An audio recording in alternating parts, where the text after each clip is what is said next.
இந்த செய்தியை உங்களுக்காக வழங்குவது அருண் மசாலா.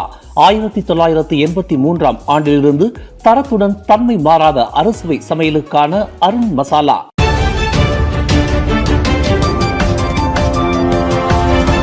வணக்கம். திசைகளின் ஒரு மணி செய்திகள். ஜோஹர் மாநில தேர்தலுடன் ஒரே காலகட்டத்தில் பொது தேர்தலா? அன்வார் திட்டவட்ட மறுப்பு. ஜோஹர் சட்டமன்றம் கலைக்கப்பட்டு தற்போது புதிய மாநில தேர்தலுக்கு தயாராகி வரும் நிலையில் நாட்டை நிர்வகிக்கும் கடமைகளை நிறைவேற்றுவதிலேயே ஒற்றுமை அரசாங்கத்தின் முழு கவனமும் இருப்பதாக பிரதமர் டத்தோஸ்ரீ அன்வார் இப்ராஹிம் தெரிவித்துள்ளார்.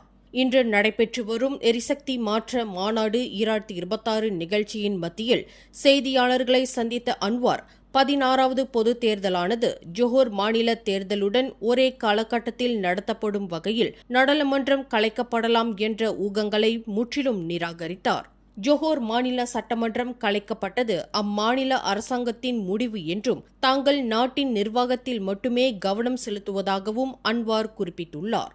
ஜோஹர் மாநில சட்டமன்றமானது கடந்த ஜூன் 1ஆம் தேதி அதிகாரப்பூர்வமாக கலைக்கப்பட்டதாக அம்மாநில மந்திரி பசார் டத்தோ ஒன் அஃபீஸ் காசியால் அறிவிக்கப்பட்டது. இதன் மூலம் அடுத்த 60 நாட்களுக்குள் 16வது மாநில தேர்தல் நடைபெறுவது உறுதியாகியுள்ளது. கடந்த 2022ஆம் ஆண்டு நடைபெற்ற ஜோஹர் மாநில தேர்தலில் மொத்தம் 56 தொகுதிகளில் போட்டியிடப்பட்ட நிலையில் பாரிசான் நேஷனல் 40 தொகுதிகளை கைப்பற்றி பெரும்பான்மை வெற்றியை பெற்றது. அதேவேளையில் பக்கத்தான் ஹரப்பான் 12 தொகுதிகளையும், பரிகாத்தான் நேஷனல் 3 தொகுதிகளையும், மூடா 1 தொகுதியையும் கைப்பற்றின. இந்நிலையில் 16வது பொது தேர்தல் முன்கூட்டியே அறிவிக்கப்படக்கூடும் என்ற அரசியல் ஊகங்கள் எழுந்துள்ளன. குறிப்பாக 2026ஆம் ஆண்டின் 2ஆம் பாதியில் மலக்கா மற்றும் ஜோஹர் மாநில தேர்தல்களுடன் ஒரே காலகட்டத்தில் நடத்தப்படலாம் என்ற பேச்சுவார்த்தைகளும் நிலவி வருகின்றன. என்றாலும் தற்போதைய அரசியலமைப்பு காலக்கெடுவின்படி 16வது பொது தேர்தலை நடத்த வேண்டிய இறுதி கால வரம்பு 2028ஆம் ஆண்டு பிப்ரவரி மாதம் ஆகும். மலேசியாவில் புதிய கடப்பிதழ்கள் இனி 10 ஆண்டுகள் செல்லுபடியாகும் என்றும் அதற்கான கட்டணம் 350 ரிங்கெட் என்றும் அரசாங்க அரசிதழ் அறிக்கையில் தெரிவிக்கப்பட்டுள்ளது. இதுகுறித்து அதன் தலைமை செயலாளர் ஷம்சுல் அஸ்ரி அபுபக்கர் வெளியிட்டுள்ள அறிக்கையில் 60 வயது மற்றும் அதற்கு மேற்பட்டவர்கள் கடப்பிதழ்களை பெறுவதற்கு 175 ரிங்கெட் மட்டுமே செலுத்த வேண்டும் என்று தெரிவித்துள்ளார். மேலும் மாற்றுத்திறனாளிகள் அட்டை வைத்திருப்பவர்களுக்கு கடப்பிதழ்கள் இலவசமாக வழங்கப்படும் என்றும் தெரிவிக்கப்பட்டுள்ளது. இதனிடையே மலேசியர்களுக்கு தற்போது 5 ஆண்டுகள் செல்லுபடியாகும் கடப்பிதழ்களுக்கு 200 ரிங்கெட்டும், மூத்த குடிமக்களுக்கு 100 ரிங்கெட்டும் கட்டணமாக வசூலிக்கப்படுகின்றது.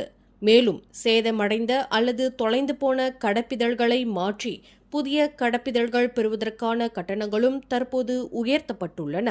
அதன்படி 13 முதல் 59 வயதிற்குட்பட்ட குடிமக்கள் முதல் முறையாக புதிய கடப்பிதழ்களை பெற 550 ரிங்கெட் செலுத்த வேண்டும். இது முன்பு அதன் கட்டணம் 400 இருந்தது என்று அரசிதழில் தெரிவிக்கப்பட்டுள்ளது. குவைத்தின் அனைத்துலக விமான நிலையத்தை இலக்காக கொண்டு நேற்று ஈரான் நடத்திய ட்ரோன் மற்றும் ஏவுகணை தாக்குதலை அடுத்து அந்நாட்டிலுள்ள அனைத்து மலேசியர்களும் பாதுகாப்பாக இருப்பதை விஸ்மா புத்ரா உறுதிப்படுத்தியுள்ளது. இது தொடர்பாக மலேசிய வெளியுறவு அமைச்சு குவைத்தில் உள்ள மலேசிய தூதரகத்தின் மூலம் அங்குள்ள நிலைமையை தொடர்ந்து கண்காணித்து வருவதாக இன்று வெளியிட்டுள்ள அறிக்கையில் குறிப்பிடப்பட்டுள்ளது. இந்த தாக்குதல்கள் நேற்று ஜூன் 3ஆம் தேதி அதிகாலை நடத்தப்பட்டதாக தகவல்கள் கூறுகின்றன. மேலும் இத்தாக்குதலை தொடர்ந்து குவைத் விமான நிலையம் தற்காலிகமாக மூடப்பட்டதுடன் அடுத்த அறிவிப்புகள் வரும் வரை அனைத்து வர்த்தக விமான சேவைகளும் இடைநிறுத்தப்பட்டுள்ளன. இந்நிலையில் குவைத்திலுள்ள மலேசியர்கள் எச்சரிக்கையுடன் இருக்கவும் மலேசிய தூதரகம் மற்றும் உள்ளூர் அதிகாரிகள் வழங்கும் அறிவுறுத்தல்களை தொடர்ந்து பின்பற்றவும் விஸ்மா புத்ரா அறிவுறுத்தியுள்ளது.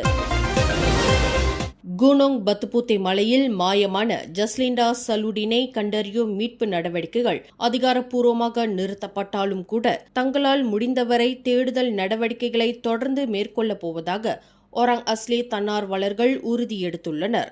தேடுதல் நடவடிக்கைகளின் ஒருங்கிணைப்பாளரும் பேரா மாநில மந்திரி பசாரின் ஒராங் அஸ்லி விவகாரங்களுக்கான சிறப்பு அதிகாரியுமான சியூ ஹூபெங் இந்த உறுதிமொழியை அளித்துள்ளார்.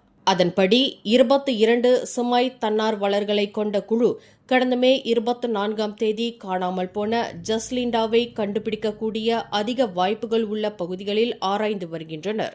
குறிப்பாக கேம் சுக்கானெக்கா மற்றும் குனோங்ராயு பகுதிகளில் தொடர்ந்து தேடுதல் மேற்கொள்ளப்பட்டுள்ளதாக சூ ஹூபெங் குறிப்பிட்டுள்ளார். தேடுதல் நடவடிக்கைகளின் போது சேகரிக்கப்பட்ட தடயங்கள் மற்றும் தங்களது அனுபவத்தின் அடிப்படையில் காணாமல் போன ஜஸ்லிண்டா அப்பகுதியிலேயே இருக்கக்கூடும் என்றும் அவர் தெரிவித்துள்ளார். சபா மற்றும் சரவா மாநிலங்களில் கடந்த செவ்வாய்க்கிழமை 12 மணி நேரத்திற்கும் குறைவான இடைவெளியில் ரிக்டர் அளவுகோலில் 2.9 அளவிலான 2 நிலநடுக்கங்கள் பதிவாகியுள்ளன.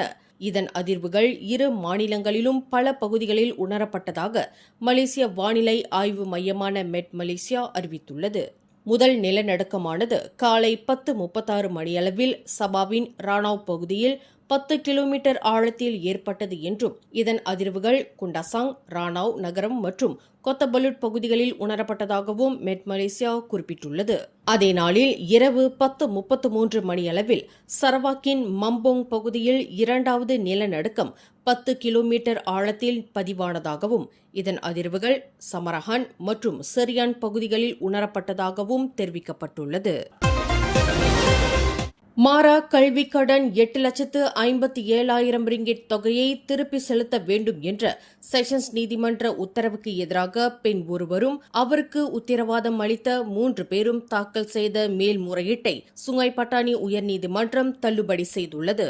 மேல்முறையீட்டில் முன்வைக்கப்பட்ட காரணங்களில் எந்தவித நியாயமும் இல்லை என்றும் செஷன்ஸ் நீதிமன்றத்தின் தீர்ப்பில் தலையிட வேண்டிய அவசியம் இல்லை என்றும் நீதித்துறை ஆணையர் டர்மாஃபிக்ரி அபு அடம் தெரிவித்துள்ளார். கடந்த வாரம் வெளியிடப்பட்ட எழுத்துப்பூர்வ தீர்ப்பில் செஷன்ஸ் நீதிமன்றத்தின் கண்டறிதல்கள் நியாயமானவை, சமர்ப்பிக்கப்பட்ட ஆதாரங்களின் அடிப்படையில் அவை உறுதிப்படுத்தப்பட்டுள்ளன.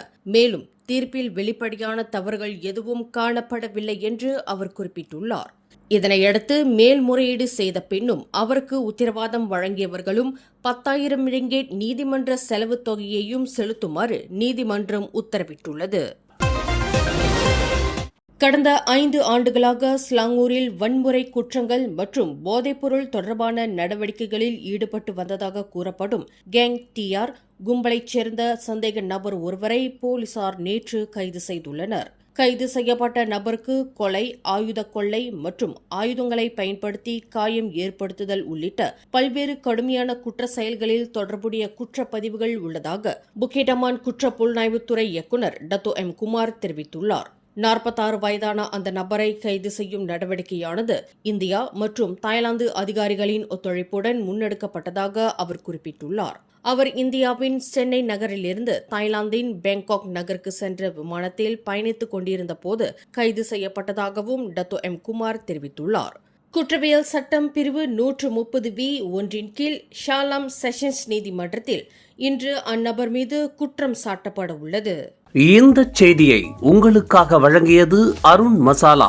1983ஆம் ஆண்டிலிருந்து தரத்துடன் தன்மை மாறாத அறுசுவை சமையலுக்கு அருண் மசாலா. மேலும் செய்திகளை தெரிந்து கொள்ள கீழே இருக்கும் பெல் பட்டனை அழுத்துங்கள். உங்கள் மகிழ்ச்சியை வெளிப்படுத்த லைக் மற்றும் ஷேர் செய்யுங்கள். தொடர்ந்து திசைகளோடு இணைந்திருக்க சப்ஸ்கிரைப் செய்யுங்கள்.